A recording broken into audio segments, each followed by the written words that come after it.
In the grand tapestry of the Mughal Empire, one emperor's story is often painted with the colors of rebellion, love, art, and a touch of tragedy. He was a man who inherited a vast and prosperous kingdom, yet his life was a constant struggle between duty, desire, and the powerful personalities that surrounded him. This is the story of Jahangir, the conqueror of the world.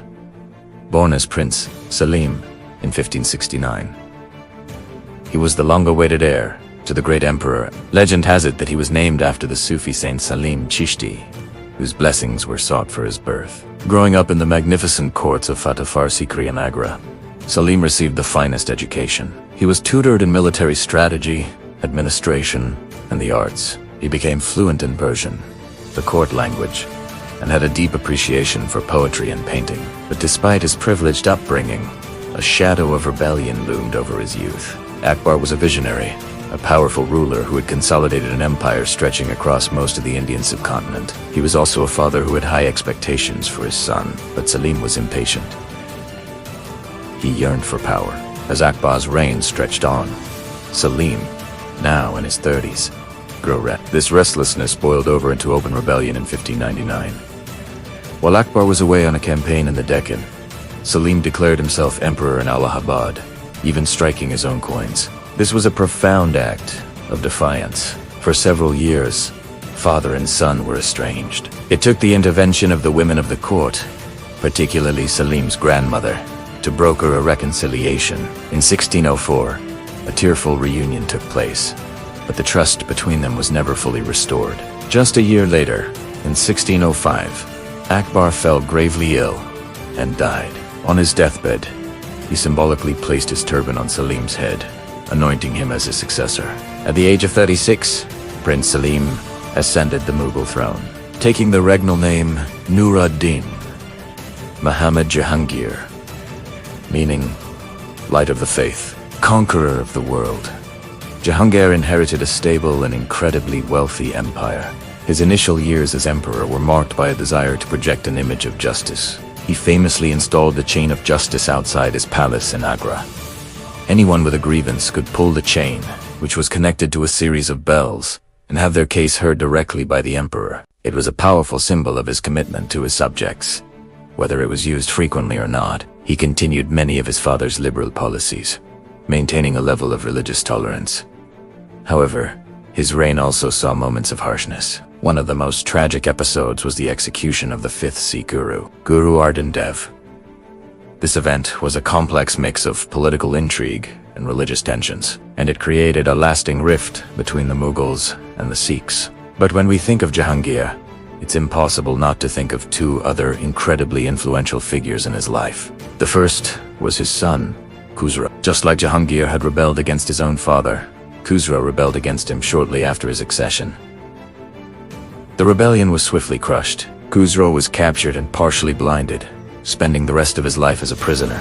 It was a grim echo of Jahangir's own past, a cycle of father-son conflict that seemed to haunt the Mughal dynasty. The second, and arguably most significant figure in Jahangir's life, was the woman he loved, Nur Jahan. Her story is as remarkable as any emperor's born.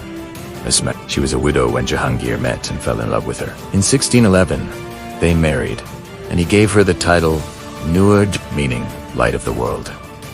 Theirs was a genuine love match, a rarity in royal alliances of the time. Jahangir was completely captivated by her intelligence, her political skill, and her beauty. Nur Jahan was no ordinary queen. She was a force of nature. As Jahangir's health declined and his interest in governance waned, Nur Jahan effectively became the co-ruler of the Mughal Empire. She was the power behind the throne. Her name was struck on coins alongside Jahangir's. She issued royal decrees and had a council of her own. Her father and brother were appointed to the highest positions in the empire, creating a powerful junta that controlled the state's affairs. No woman in Mughal history had ever wielded such absolute power. While Nur Jahan managed the empire, Jahangir indulged his true passions, art and nature. His reign is often considered the golden age of Mughal painting. He had a keen eye for detail and a scientific curiosity. He would commission artists to paint rare flowers, birds, and animals with incredible accuracy. These paintings weren't just art. They were detailed visual records. He established grand studios where artists developed a unique style characterized by fine naturalism and rich, vibrant colors. His memoirs, the Tuzakai Jahangiri or Jahangirnama, are a treasure trove of observations on everything from the customs of his people to the specific weight of a particular bird. He was a connoisseur, a man who appreciated the finer things in life. He loved gardens, laying out beautiful retreats like the Shalimar in Kashmir. He was also a man of complex contradictions, a lover of nature who was also an avid hunter. A man who preached justice but could be ruthless to his enemies, and a ruler who was increasingly dependent, first on drink and then on the will of his formidable wife. But this period of stability under Nur Jahan's guidance couldn't last forever. Another rebellion was brewing, this time from another son, Prince Khurram, the future Emperor Shah Jahan. Khurram was an ambitious and capable military commander, but he saw Nur Jahan's power and her preference for another of Jahangir's sons as a threat to his own succession. In 1622, Khurram rebelled, plunging the empire into a civil war that lasted for several years. The conflict weakened the state and drained the treasury. Though Khurram was eventually defeated and forced to submit, the damage was done. The final years of Jahangir's reign were marred by this family infighting and his own failing health. In 1627, while returning from Kashmir, the emperor, who had long suffered from asthma, died. His death triggered a brief but brutal war of succession. Nur Jahan tried to place a younger prince on the throne, but her power had evaporated with Jahangir's last breath. Khurram, with the support of powerful nobles, marched on Agra, eliminated his rivals, and ascended the throne as Shah. Nur Jahan was placed under house arrest, living out the rest of her days in quiet retirement, a testament to how quickly the fortunes of power can turn. Jahangir's legacy is complex. He wasn't the empire builder that his grandfather Baba was, nor the great administrator that his father Akbar was, nor the monumental architect that his son Shah Jahan would become. He was, in many ways, an emperor in transition. His reign was a bridge, a period where the foundations laid by Akbar were built upon, and the stage was set for the cultural zenith under Shah Jahan.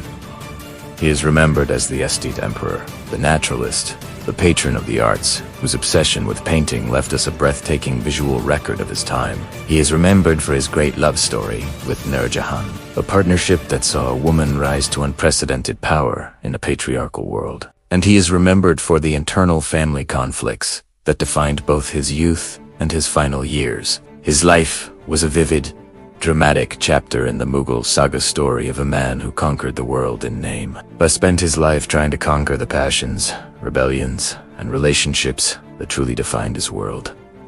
Thanks so much for watching. If you enjoyed this journey into the life of Jahangir, please hit that like button and subscribe for more stories from history. See you next time.